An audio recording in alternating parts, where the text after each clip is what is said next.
screen, and look at the move. He's making down to the inside. Moves to the front from 5th all the way to the lead in lap 1. Walsh takes win number 2. Peter Walsh. Hey guys, welcome back to the podcast, and today we are talking about Season 2, Episode 2 of Drive to Survive. Ladies and gentlemen, this episode, if I can sum it up in one sentence, the boss man needs to take responsibility. And this is a classic case, and I think this is very, very relatable for people in real life even if you've got this, horrible boss and they blame all their staff and employees. I think a lot of people can relate to this one, and this is so true. You can just see it in Drive to Survive. We're looking into Haas, and Haas completely melting down. Absolutely 100% meltdown, and the team boss won't take responsibility. Gene Haas, the boss, blaming Gunther, even though he's not giving Gunther all the equipment and resources and money to develop the car further. And then Gunther blaming the rest of the team. And then he's blaming the drivers, and I was even watching it, and I was like, oh, here we go now. He's about 2 minutes away from blaming all the drivers. And then he starts to... But anyway, let's get into it. So at the start, we're zooming in on Haas now. And he's all about bitching and insulting. Just horrendous, man. Horrendous. All he's doing, he's going around blaming everybody. He's saying it to the whole team. I mean, talk about it. Just a bad team principal, man. He's incredibly entertaining, as we all know. There's no doubt about it. Netflix would not be Netflix without Gunther Steiner throwing his toys out of the cot here. But believe me, I know what this is like as a driver, and this guy would be an ultimate nightmare to deal with. I've had bosses like this guy, and even when I watch him, I'm like, oh, Jesus, like the memories. And... Okay, we'll get into it more, but, you can just see him. He's starting off bitching, and then we look into the Rich Energy sponsor. Now, for anybody that doesn't know this, a lot of these Rich Energy sponsors in general, they do invest a lot of money. They obviously want results. They want results coming back for their money. Now, a lot of the sponsors in general, they just want to be part of Formula One. So yes, they obviously want a result, but I mean, if you think about it, why would Rich Energy spend, and they actually say it on this episode, they spent 35 million on their sponsorship deal with Haas. Now, if you think about this, why on earth would you put in 35 million of your own money as a sponsor into a team that's going nowhere? They're doing it because they just want to be part of motor racing. And look, hey, there's nothing wrong with that. There's nothing wrong with that. I mean, if you want to tour the world and go to these different countries and go to these different tracks, well then, hey, fuck it. Nothing wrong with that. But I can tell you this, Rich Energy didn't sign up thinking they're going to win races here. Of course they didn't. And by the way, guys, we're doing a live here in front of a live TikTok audience. So guys, how you doing on live the TikTok? We're going to get some of your input as well, but I'm going to go through quite a bit of it here first before I jump in. Any questions on TikTok though, guys, let me know. And obviously I'm here. So we're introduced to William from Rich Energy, and he's mentioning that he's throwing in the 35 million. Now, what I find very strange here, right, and I know this from the racing world, is that Rich Energy are on, obviously, the team's shirts. You can see the Rich Energy logo on the back of the shirts, and that's fine. Of course, that's part of the deal. Now, what they would have done at the start of the season, or whenever the sponsor comes in, they would say, okay, so look, William, for your 35 million, we're going to place you on the back wing of the car, or the front wing of the car, or the side pod of the car, or we're going to put you on the t-shirts on the back. In other words, everything is positioned by strategy. Everything is positioned. They don't just throw on Rich Energy on the back. This is all thought out before the deal's even done. Because William now, from Rich Energy, in fairness to him, you got to give it to him, he'd be asking guys, okay, where is the car sticker going to be placed? And then they would show him designs. They'd even give an actual 3D model probably to show him, okay, so look, William, you can see it now. There's Rich Energy. We're going to give you that. We're going to give you VIP tickets. We're going to give you X amount of VIP tickets for this race, for that race, da-da-da-da-da. Now, if he's throwing in 35 million, he's probably got tickets for every fucking Grand Prix, I would imagine, because that's a lot of money. What does surprise me, though, is that they don't have their name on the back wing of the car. That was really, really surprising to me, I have to say. And I'll tell you why. Because Haas don't have another sponsor on the back wing. Now, if they had, let's say, I don't know, McDonald's, right? Let's just throw out some random company. If McDonald's decided to sponsor Haas. Now, if McDonald's put in, let's say, 50 million versus 35 million, then they would get more exposure, okay? They'd probably be on all the drivers' helmets, all the drivers' suits, the team suits, the back wing, whereas then if a Rich Energy comes in, but they're only giving 35 versus 50 million, well then they're not going to be going on the back wing, or they mightn't go on the drivers' suits or whatever, right? They'd get less exposure. So for McDonald's to throw in their 50, they're on everybody's suit, team, driver, team boss, and the car. Whereas Rich Energy, they'll be on the car, but they might not be on the team suit or the driver's suit. In other words, whatever deal they make, but they're not going to get as much. So my point here is that why aren't they on the back wing for Rich Energy? Now you could argue, well, they're not giving enough money. But the thing is, Haas have Haas written on the back wing. So it's not a sponsor taking over that's giving them more. It just made me really wonder what kind of operation these guys are running here. I mean, if these guys are given 35 million, you give them the fucking back wing of the car. That's good exposure on the back, right? Now, you can have it on the side of the car, sure, absolutely, no question. But the back wing is bloody good too. Very, very good position for exposure for a sponsor. Now, if another big sponsor came in, well then that's a different day, different story, different conversation altogether. And then you'll take the Rich Energy off the back wing and then give it to the McDonald's who's paying a lot more for their exposure. Very, very strange. So it does make me question what kind of fucking operation these guys are running here, because that's not good. That is not good business to be doing that. Anyway, so then we go to Gunther, and he says to Magnussen, and you can see there's a kind of an awkwardness now between Magnussen and Gunther. Gunther says, well, it'd be good for you to take a walk, maybe get some fitness. And they're in a house, and they're kind of having a bit of a joke around, and they're saying, oh, it's a bit of a walk. Gunther turns around, well, it would be good for you to take a bit of a walk, wouldn't it? It wasn't funny. Magnussen kind of throws out an awkward, weird laugh. I've been in that situation too, where things are just not gelling with the team. They're blaming you. They're blaming the other driver. Everybody's fault except for the main guy in charge. And of course, you do try and... Now, I'm not saying I was laughing at people's jokes. Absolutely fucking not. So I was kind of surprised to see Magnussen doing that. But at the same time, you'll try and keep things light. Keep things on a non-awkward position here, you know? Like... It's incredible. So even for me there now, you can see, oh, the tension's building here, boys. It's building. Oh my God. And then we flash over to Canada, where Grosjean has a crash. Now, guys, if you didn't know, and anybody on TikTok here, if you didn't know about that Canada, there's the Wall of Champions. That's the corner that you come onto the main straight. Now, Schumacher, Senna, all the big boys have crashed into that wall there. Now, you're coming onto the main straight there.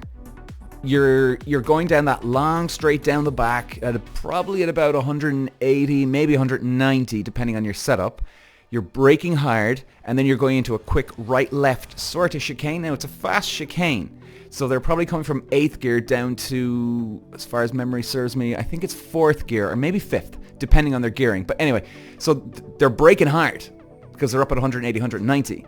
Brake hard, down the gears, quick in right, quick in left, and then back onto the main straight. So you got to really carry that speed going through that last chicane to keep the momentum up and get down that main straight. Problem is, when you come onto the main straight, you've got that wall on the right-hand side. So, of course, it's a concrete wall. You make one tiny mistake in that chicane, there's no room for error. So, like the big guys, even Schumacher, one of the greatest of all time, he was like way in the lead of a race one time, and he just came onto the main straight and bang. He wasn't under any pressure, so he wasn't, pressurized and, oh, he made a mistake under pressure. It wasn't none of that. I mean, it could happen to anybody. Anyone. Even Senna went into that wall. I think Prost went into that wall as well. Hakkinen, I think, has gone into that wall. Everybody. So Grosjean, even though he's kind of been known as like the crasher, and I think that, isn't it Ricardo calls him the torpedo? No, not torpedo. No. But Roman is known to be crashing. But to be honest, that could happen to anybody. What happened to Grosjean? So I'll give him that. But definitely, guys, watching the Canadian Grand Prix is really, really good. It's so good, man. It's like, because anything can happen going onto that main straight, seriously. And then Magnussen, and this is what I didn't like about Kevin Magnussen here. Magnussen comes on to the team radio in Canada, and he says in public, I have to say now, he let me down here. And he's saying, this is the worst experience I've ever had in a racing car, ever. Like, he really brings it home, right? The point home that this is horrendous. Say that after the race, man. You're putting down the team. You're throwing a jab at the team. You're throwing a jab at everybody involved. And you're just showing yourself up. I didn't expect that from Kevin Magnussen, I have to say. He kind of let me down. You don't do that. Have some class. Have some manners. You shut your mouth until you get back into the fucking pit garage at the end, and then you have the chat. Look, guys, I'm sorry, but this car is the worst thing I've ever driven in my life. Now, even in private, and no one else is around, it's still an asshole comment. You could say, look, guys, I gotta say that was... I just can't drive this car. Like, you gotta keep this team fucking spirit up here. Do you know what I mean? You're throwing a jab. You're throwing a jab at this guy and that guy. Now, I'm not making excuses for Magnussen. Was there bitching and moaning so bad that we didn't see it? Then Kevin Magnussen just went, fuck it. And he said it and do it in public. Still no excuse. Still no excuse. But you see, this is where the team is in meltdown here. Everybody's to blame. Everybody's throwing a jab. And then we flash over to a team meeting that Gunther has, right? So he rounds up all the troops, all the team, the drivers, everybody's there. Now, I'm thinking, why are they having a team meeting? That's all I was even thinking at the start here. And then he's just like, he's giving a speech. We need to do better. We need to do this. And he's literally just bitching and moaning. That's all he's doing. Just having a bitch, having a moan. It's all your fault, asshole. It's all your fault. It's your fault. It's your fault. It's your fault. It's your fault. Oh, and hey, by the way, yeah, it's your fault too. You don't do that. You come to the fucking meeting with a solution you bring a solution to the table. Or at least some option to try and progress the team. You see, this is where I'm on about Operation Meltdown here. This is for Haas. You don't do that. If he was a good team boss, he would have rounded everybody together and he would have said, okay guys, look, we all know we're having a nightmare scenario. The car is just not performing good. Let's get past this. Let's concentrate. And by the way, guys, I have something up my sleeve here. This is what we're going to try. Alright, and look guys, you're doing a bang up job, you're working long hours, the drivers are putting in their effort. Let's keep this going, guys. We can do this. We can fucking do this. Alright, we're grinders. We love this grind, right guys? We've proven that. Like, bring a solution, and we're gonna try this package now, we're getting this upgrade. Hopefully guys, this is gonna help us to go forward. Not stand up in front of everybody and just start bitching and moaning and complaining and it's this guy's fault and that guy's fault. Just total pointless. And do you know what the team fucking needs? Is money. That is what they're missing. Money to develop the car. Now, before the budget cap kicked in 2023, wasn't it 2023? Yeah, 2023. Before that budget cap came in, there was an endless money pit for these teams. They could spend an insane amount of money. There was no limit. So like Mercedes, they were winning championships, and yet they'd still throw in money halfway through the year, quarter way through the year, 3/4, whatever you want to call it. They were throwing money in. Even they were kicking ass, right, with Hamilton and Mercedes. They were killing it. But yet they were still spending money to get better. This is why I love Toto Wolff. Money is no object to this man. He will keep going, and he doesn't rest on his laurels. He does not rest on his laurels. Just because they're winning, he doesn't say, all right, well, hey, this is grand. We don't have to do anything now, lads. It's perfect. And he sits on his ass. No. He keeps going. Develop the car. Get better. He doesn't want to crush them. He wants to supremely crush the Formula 1 other teams. Love that about him. But no. Gene Haas, the team boss, puts in his money and expects everybody to work miracles. The guy is deluded. Like, absolutely deluded. And then we flash over to, and I like this kind of insight, you didn't see much of it now, the telemetry in the background. When you see Gunther and all the rest of the team, they're in the debriefing room, they're talking about the car, and you just see maybe, 2 seconds of the screen where they're looking at the telemetry. And maybe some guys, you may not know about what that telemetry is. Now, I myself can't tell you exactly what they're looking at there because there's so many different channels of telemetry and graphs and data that you can have. So they might be looking at lap time, 2 drivers versus each other. Now, I think there was you could see on the screen, there was a green arrow, right, line going up and down, like a surgical line, right? And then you got the red line. Now, that could have been 2 drivers, and if it was the 2 drivers, that means that what they're doing is they're showing when it goes up, the car is accelerating. When it goes down, the car is braking and slowing down. So that's a great way to judge and see if a driver is making if he has a problem, if he's going too slow in a corner, things like that. So that sort of telemetry can be fantastic. Then they'll also have different channels where, sorry, I have to take a big bit of water here.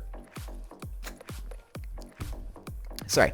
Then they'll have different channels where instead of looking at the driver's graph, they can compare engines or engine temperature, tire pressures, all sorts of channels. And they can compare the both cars to how they're doing. So there's a lot of telemetry, a lot of stuff that goes into these things. So like you could have a graph now for lap time. You could have a graph lap time for the drivers, comparing the both drivers. You can have a graph for the engine temperature, the engine speed in general, the revs. Right now, they'd be looking at the revs as well. Very important to check the revs. Revs is kind of the, what would you call it? Revs would be the confirmation that the car is going quick. Do you get me? So yeah, car can do 200 mile an hour, but they'd probably, now depending on the team, they'd probably be looking at the revs more than anything. Okay, what revs are we at, guys, there? Ah, okay, gotcha. Do you know? Now they can look at braking points, the braking pressure that's in the brake pedal itself. They could be looking at all these type of graphs. So like the telemetry that Formula 1 have in motor racing, even in my day, we had these graphs and the technology was really, really good. And it's so helpful when you're at the track on the race weekends. And the drivers would have access then as well to these graphs. Now, depending on the team, will one driver be able to compare himself over the other driver? Probably. Now, that doesn't mean that, if Peter's slower than John, let's say, and Peter's looking at the telemetry, does Peter start looking at it and go, hey, okay, geez, I'm slower than John here, but I'm faster over here. Now, still doesn't mean that Peter's going to get the better equipment or an improvement. No. Because John could be the number 1 golden boy, or Peter could be the number 1 golden boy. So you just don't know. It's hard to know. And hopefully you're enjoying this information, guys, on TikTok, by the way. And I'll be with you if you have any questions about Formula 1 or Drive to Survive, let me know. So then, let me see. Gunther talks to his engineer and he says, I'll make changes in the team. I'll make changes in the team. Again, it was a sort of a soft threat that, hey lads, if you don't start performing better, I'll make changes and I'm going to fire your ass. No, Gunther, you should be fired, you asshole. He's just such a... I don't know what you call Gunther. He's a rat. I have to say, he's a rat. He is highly entertaining, as we all know, and you know what? If he wasn't in Netflix Drive to Survive, I'd be disappointed myself. Because he is. He's fantastic entertainment. He's popcorn material. But him going around to say that he's going to make changes? No, dummy. You work together. You ask your engineer, okay, what do you need, buddy? What would you do if you had an endless bank account here? What would you do? And then work from there. You know? But like, these engineers are restricted. You know, if they had another, let's say 5-10 million, they could invest in a lighter gearbox. Okay, so then the car is lighter, it'll go quicker down the straight, or a differential, right? Or they could work on the downforce, the ride height, all sorts of things that they could be working on if they had a bit more money. You know, and let's not forget, Mercedes, they're throwing money at the problem. So it's just not on, man. It's just not on. And then, you know, Gunther says he's relying too much on the data. Are you kidding me? Gunther Steiner turns around and says, guys, you're relying too much on the data. Gunther, that's called progression. That's exactly what you need. That's like saying, guys, well, you know, Peter drives the car the other day there, right? But he's relying too much on fuel to get him to where he wants to go. So, Gunther, what? You don't fill up the car with fuel to get to A to B? That's like what he's saying. Well, we're relying too much on fuel. Do you want to push the car, Gunther? You need the data to see your progression. I don't know where this guy's going with this. Like, he's just talking out of his ass. He's completely talking out of his ass. The whole episode, I even put my head in my hands. I went, oh my God, is he actually saying this stuff? I'm telling you guys, like, if you talk to any racing driver or former racing driver who's been around the block, they'll tell you.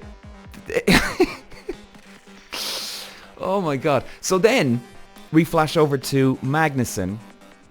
He gets a gearbox change. Now, of course, in the FIA, they've got that rule where if you do change the gearbox, you get a 5-second penalty. I'm sorry, not a 5-second penalty. You get a 5 grid place penalty. So look, thing is, you can't argue with it, but that's for everybody. You know, it's for everybody. So everybody's in the same position. So no one's getting a fair advantage or whatever you'd call it, okay? And this is what pisses me off. Kevin Magnussen qualifies 5th. He gets out of the car, everybody's hugging, kissing, jerking each other off in the garage. What are you doing, lads? Yes, this is even worse. They qualify 5th, so they didn't even win the race, or they didn't even win yet, or get 5th in the race yet. And even worse, they have a 5-place grid penalty, so he starts off in 10th, not 5th. Number one, if you qualify 5th, okay, that's half your job done. But let's not start celebrating like we won the championship here, lads. Where is your standards? And I know I probably sound like a broken record. I know. And if I do, I apologize. But come on. What the hell, man? 5th. Be happy. Be pleased. But don't be jumping around the place, jerking each other off. Are you joking me? What's wrong with you? Seriously, man. What is wrong with you? And even Kevin Magnussen was doing this. Even Kevin Magnussen. What is wrong with you, man? And I thought this guy had standards. Like, I get it. It was a good result, right? It takes a lot of pressure off. It stops everybody bitching and moaning for a little while. But it wasn't first place, buddy. And you still have a 5 grid place penalty. And you're starting 10th. Jesus, man. Jesus. I don't know, guys. Bear with me. I'm just getting my extra notes here. And then, what I do like when we flash over to Grosjean then, we kind of get an idea of what Grosjean's feedback is like. Now, Grosjean, he's talking about the car, that it's horrendous. All right, Jesus, all right. You don't have to keep reminding the team that it's horrendous. Anyway, he goes, oh, car's dreadful, guys, and it's not consistent. Now, I like where he's going with that. So I think Roman Grosjean, as far as what I can tell, he's very, very good with feedback with the car. Because that is highly, highly important. It's no point. It's having a quick car for 1 or 2 laps maybe, and then it goes off. There's no point. The point is this. You'd even sacrifice 1 or 2% of high speed, or the car being so quick, to have consistency in the car. I would rather, when I was racing, and I think most drivers would tell you this, I would rather any day of the week, 95%, fuck it, I'd go 95% the car's at its best and sacrifice that 5% for consistency. It's like Ferrari right now. 2023, 2024 so far in this year, Ferrari can put it on pole, and where are they for the fucking race? Where are they? I mean, it's a tragedy when you see teams reacting like that. You know, it's horrendous. So I like where Grosjean is going with that, with the consistency. I think that guy's on the ball, in fairness. Okay, he's having a lot of crashes, but at least his feedback is good for now, of what I can tell.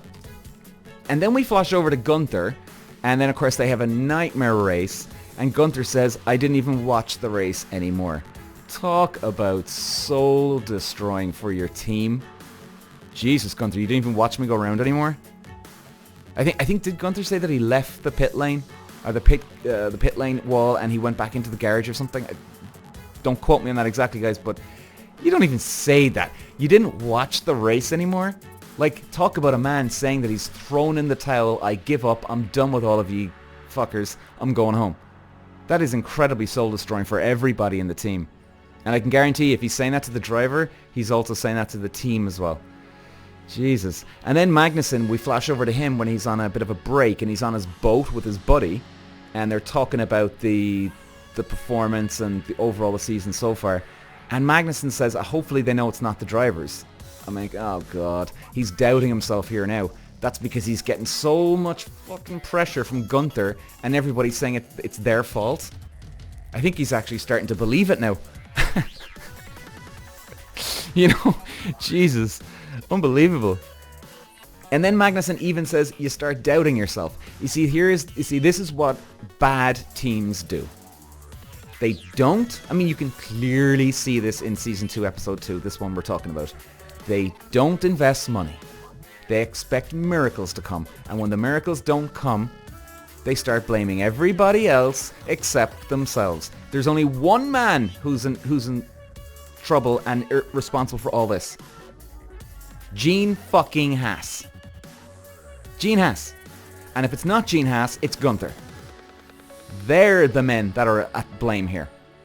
And what's happening is, all of a sudden you start telling everybody it's your fault, your fault, your fault, your fault. You say it enough times, Kevin Magnussen now is starting to doubt himself, and if you see that little doubt, oh, the vultures come, my man. They'll never let you go on that one. Ever. I mean, telling you, racing can be a cruel place, and a lot of sports are like that too, in fairness. And you know what? I think a lot of people can relate to that anyway in real life. Do you know what I mean? And it just happens in all walks of life. So, okay, where are we now? So then we flash over to Gunther in his home. Now talk about a deluded son of a bitch. He says he's in the kitchen with his wife, and he says the pressure doesn't get to him. Ladies and gentlemen, that is the biggest lie I have heard in a long, long time, let me tell you. The pressure doesn't get to him. Yeah, if the pressure didn't get to him, he wouldn't be going around blaming everybody. He's blaming everybody because he can't take the pressure. He's passing the buck. You know? People who can take responsibility and take it on the chin, they can take pressure, man. They'll suck it up. They'll like, absorb that pressure. But blaming everyone, and he says he can't. The pressure doesn't get to him. And then he even mentions the problems with the drivers. They mostly think about. They don't think about the team. You see, here we go. He's looking for any excuse to blame Kevin Magnussen and Roman Grosjean. He's just looking for anything. I mean, I'd say if Kevin Magnussen dropped his helmet on the floor by mistake outside the pit garage, Gunther would probably be going, oh, you see what I mean, guys? See, yeah. And Kevin Magnussen would be like, what? I just dropped my helmet. What's up? Yeah, you see? Yeah. Typical now. See, this is the kind of carelessness now we have in the team now. You're dropping your helmet. What else are you going to do? You going to do that in the car? You know, are you not performing better in the car? Like, it's unreal. It's unreal. And then we then we switch over to Rich Energy. They announced that they're actually pulling out of the the Haas racing team. Rich Energy. So they got an initial payment, and then they didn't get the rest of the payments. Now, I couldn't tell you, very educated guys now on that, even though I've been around this and I've seen this, but again, it would just depend on their deal here that they've made. In other words, Rich Energy could have put up front maybe all the money and they were going to do more. They could have put up 5 or 10 million to start the ball rolling for the first few races, and then 3 months later, you know, every quarter or something, then they get the next chunk of money. Then 6 months later they get the rest, or 3 months later, whatever it is. But that's the whole point. They probably did it in installments, and probably makes sense, really, you know. But their whole deal would have been for 35 million if they kept going. But then they cancel the contract. But you see, here we go now with Gene Haas. He's interviewed on Netflix, and he says, we pulled, what did he say? Hang on, let me just check my, we're done with Rich Energy. We're done. Like, he decided to pull the plug. Really? Like, do we know how deluded he sounds? Or, do you know what? Even if it was true, which it's not, even if it was, do you know how much of an unbelievable dumbass you would be to reject 35 million as a sponsor?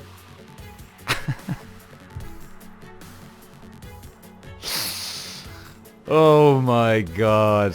Jesus Christ, man. Oh my God. I just want to check on TikTok there. One sec, guys. I won't need to watch the series as I'm getting a play-by-play from you. Hey, Brian, how's it going? And someone else says I have a small Mickey. Well, how did you know? It is tiny. Like, minuscule. Minuscule, man. So then back to this, guys. So, like, testing the car, right? What they also say as well, and not a lot of people know this, guys, their car's going so bad here at the races that they're actually on about going back to the old setup on the car. Now, sometimes that can actually work. And believe me, I've been there, done that, worn the t-shirt a lot of times. Sometimes going back to your drawing board and your basics is where you want to go. It's really where you want to go, if something's not working. And what did they say? They said, yeah, that's right. So they were choosing, and in fairness, this is one good move. I've actually was like, hey, finally they're doing something positive here. They said it right, fuck it, we're going back to the old car. And at least then what they want to do is they want to get a comparison. So that's why they didn't put the two drivers into two old cars. They put Roman in the older type car. Then they left Kevin Magnussen in the new one. So you can see on the program now in episode 2 that they're debating who should get the old car, who goes where. And okay, fair enough. Roman was actually complaining about it a lot more. He was going on about it since day one. So they did give Roman... And actually, I think that was a good move, in fairness. That was a good move. And sometimes it can happen. Like even Aston Martin last year, guys, if you remember, Alonso in 2023 they were doing quite well. They were getting podiums. They were consistently in the top 3, maybe top 5. Then all of a sudden they got some upgrades, right? So getting an upgrade doesn't mean the car is going to actually go well, right? Because what will happen is they'll have the wind tunnel. They'll have all that technology in-house. They'll put on an upgrade on the car. The car will do wonderful things in the wind tunnel. All the testing, the setup, it'll do amazing things. But the moment you put that car on the track, it goes to shit. Of course, that doesn't happen all the time. Of course not. But it's almost like the car's got a mind of its own. And then it gets out of the factory and bang, the car is gone. You know, it's very bizarre the way things like that can happen. And I've seen it. It happened to some of my older cars, and you just don't know what's going to happen. So I was delighted to see that they actually did that. But then we're at Silverstone, and this is where they're doing this kind of test in the old car versus new car. And then they run into each other. Now this, again, talk about just everybody blaming each other. It's unbelievable. Roman crashed into Kevin Magnussen. Okay? You see it on screen. They're coming out of a left-hander. Roman is in the inside.